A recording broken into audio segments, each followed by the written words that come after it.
Hello everyone, it's Isgamer. Welcome back to another video and welcome to my predictions for the 2024 Super League season.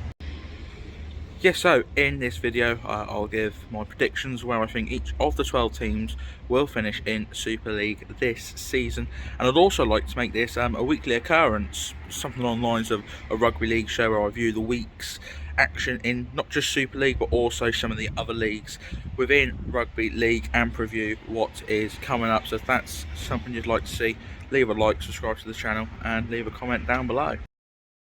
So in 12th place I've gone for the Castleford Tigers.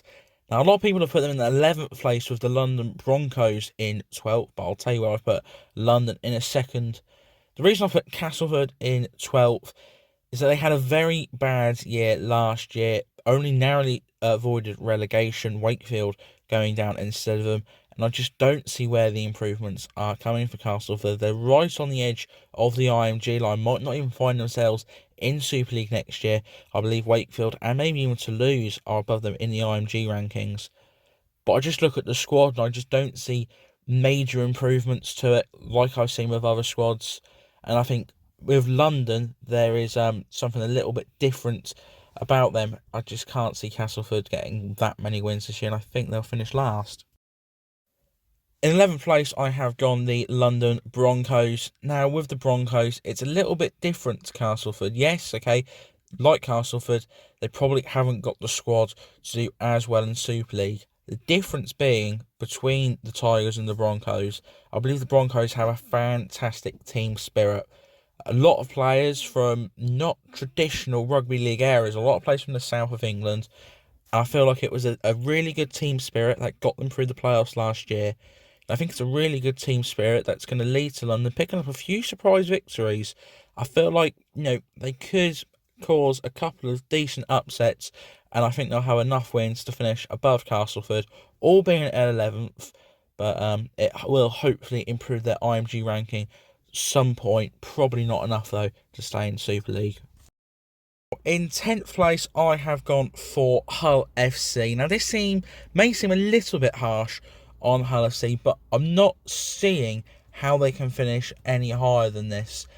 Maybe a lot of people are putting them 9th and putting a different team in 10th. I'll say who that is in a minute.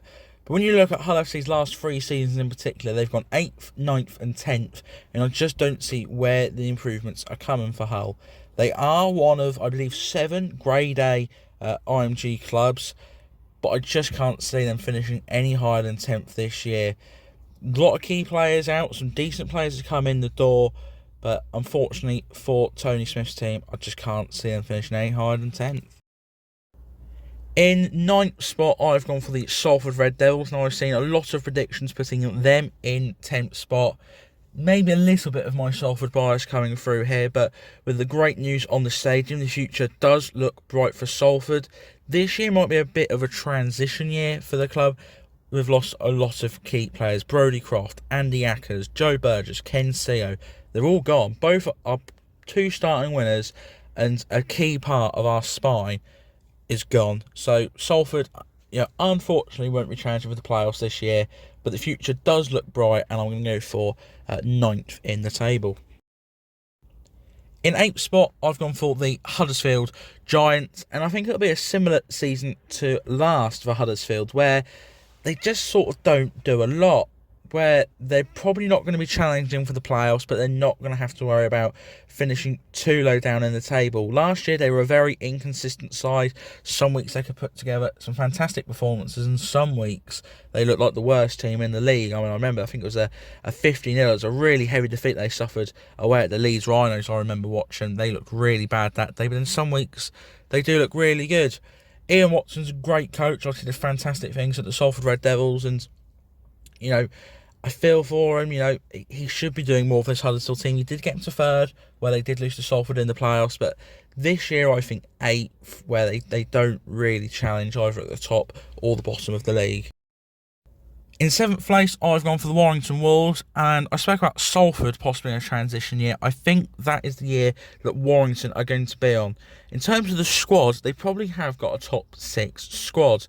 They've got Sam Burgesson as their new head coach, and I just think he might have to take a year to settle in.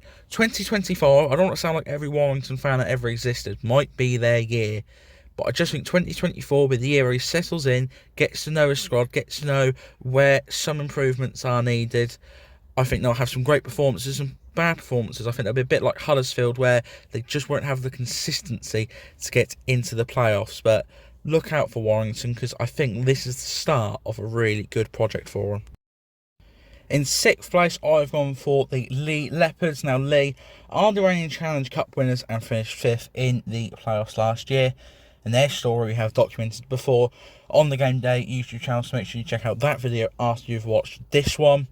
Thing with Leigh is, unlike a lot of teams, they've kept their core of the squad together. They've not really brought in anyone of significance, but they've not really let many go of significance. They've still got a lot of their key players, your Josh Charnleys, Lachlan Lambs, Edwin Apapes.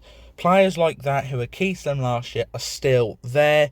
I think they will drop down one spot to 6th, but I think they have to consider it another good season if they can get playoffs in back-to-back seasons. It would be a great achievement for the Leopards.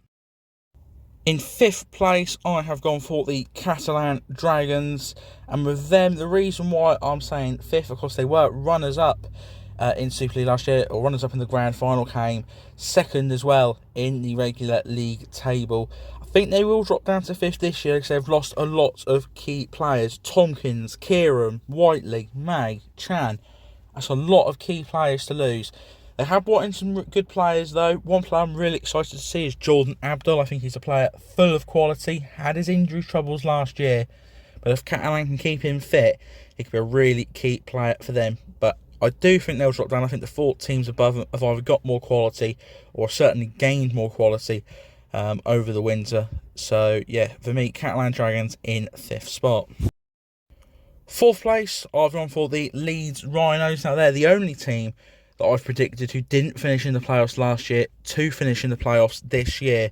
They've made 2 massive signings from the Salford Red Devils, Brodie Croft and Andy Ackers. Brodie Croft is, of course, a former Man of Steel, and Andy Ackers is an England international. So that's massive improvements to the spine of that Leeds Rhinos team. They've already got a good squad. They were very inconsistent last year. One week they would turn up and look really good, and the other they turn up and look really bad. They look like a team that could finish 2nd and 10th at the same time. But this year I think they'll have a bit more consistency. I think under Rowan Smith, there's something there. There's a project there that's getting to the point now where they need to start finishing in the playoffs. I think they could go far in the Challenge Cup as well. So yeah, Leeds are certainly a team to look out for this year. I'll put them in 4th. In 3rd place, I've gone for a team that is on the up, and that is Hull KR. They finished in the playoffs last year, reaching the semi-finals before losing to Wigan. They already had a good squad, and they've added that by the likes of Ollie Gildart, Tyrone May, Niall Evans, Joe Burgess. So they've added good quality to an already good squad. I think they could even win the Challenge Cup last year. Of course, they were Challenge Cup finalists last year. I think they'll finish 3rd. Probably closer to 4th than 2nd, in my opinion, but it'll be a very good year for Hull KR. They are certainly the team to look out for. They are a team who could really pull up trees this year. 3rd place for them. Now, for me, I think the top 2 will be clear of the rest of the table. I think there's a clear quality gap between them. And 2nd place, I've gone for St Helens. Listen, you never write off the Saints. Came 3rd last year, didn't make the grand final, which will be a disappointment to them, having won 4 in a row. They've lost the influential James Roby and Louis McCarthy-Scarsbrook to retirement, but Darryl Clark's come in to replace Roby at hooker. And I think St Helens will come 2nd this year and probably reach the grand final. Listen, they're a great team, the Saints. They always bring through good players. They've got your Wellesbys, your Lomaxes, your Makinsons, all in the team still. Fantastic quality. Any other year, they probably finish top, but I think the team in 1st has just got too much quality. And that team in 1st place is the Wigan Warriors. Now, they are the grand final champions, as we saw here on Game Day. They are also the reigning League Leaders' Shield winners. And I think they'll win the League Leaders' Shield again this year. And I think they'll win the grand final again. And I think they'll win the World Club Challenge against the Penrith Panthers. That's at the DW Stadium. I think there'll be a very close game. Might even go down to Golden Point like St Helens World Club Challenge against Penrith did last year. But yeah, for me, Wigan are just too strong for the rest of the league. I don't think they'll win the Challenge Cup. I think they'll have an off day in one of the games, a bit like they did last year against Hull KR. Could even be Hull KR again, they have the off day against. For me, Wigan have the two best players in the league in Jay Field and Bevan French, just on pure talent. They've got wingers in Liam Marshall and Abbas Mitski, who just score tries for fun.